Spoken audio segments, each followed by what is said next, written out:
Good day, viewers. You're welcome to the second episode of your program, My Environment, My Health. My name still remains Oluwakemi, Ademokya. Today, on the second episode, we'll be talking on environmental sanitation. What do we mean by environmental sanitation?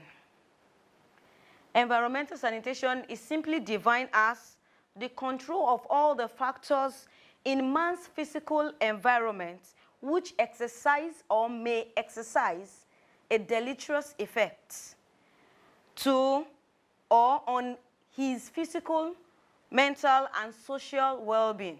What do we mean by this, or how do we mean?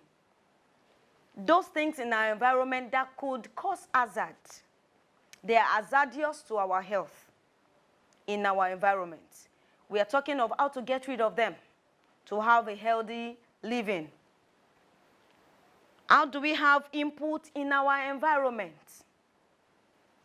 What do we mean by our input? How do we have input in our environment? There are some efforts that we need to put in place in order to make our environment healthy. There are some efforts, human being efforts, that we need to put in place to make our environment healthy. Importance of environmental sanitation. There are various importance of environmental sanitation. We want to mention them one after the other and talk about them. Importance. The major importance of environmental sanitation here is to promote health of the community by providing clean environments and breaking the cycle of diseases. Clean environments and breaking the cycle of diseases. How can we come by this? How can this come to pass? Those are the things we want to make mention now. By disposing our waste properly. In our homes, how do we dispose our refuse?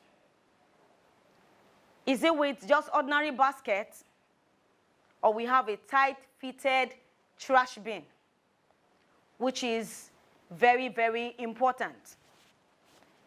Once we have a tight-fitted dustbin, then once every day, it must be emptied into the central refuse bin outside the home, which is later carted away into the final disposing site.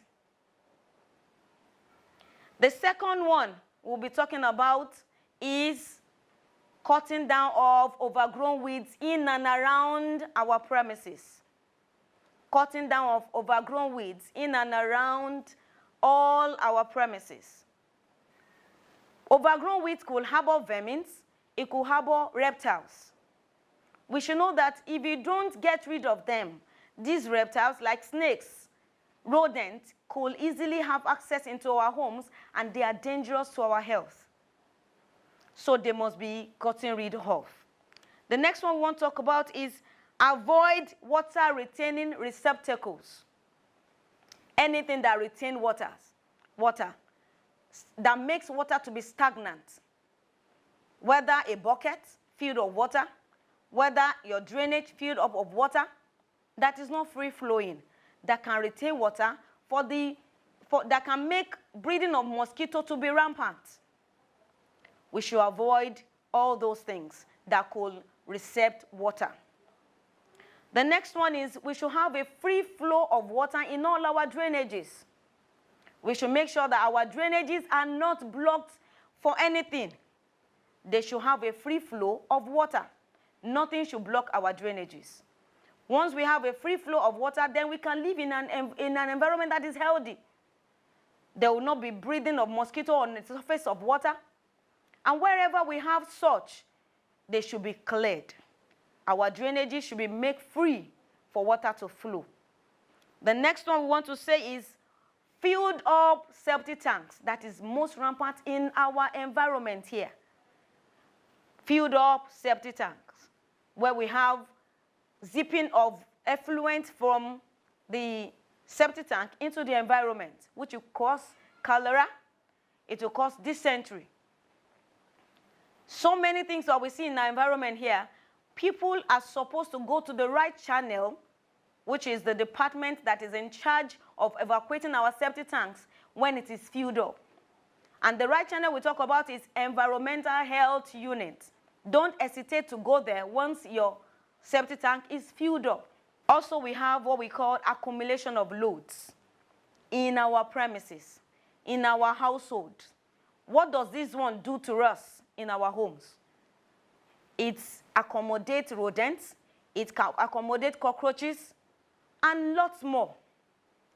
We can get rid of all these rodents that causes Lassa fever, and also we have cockroaches that cause plague. We can get rid of them by not accumulating loads.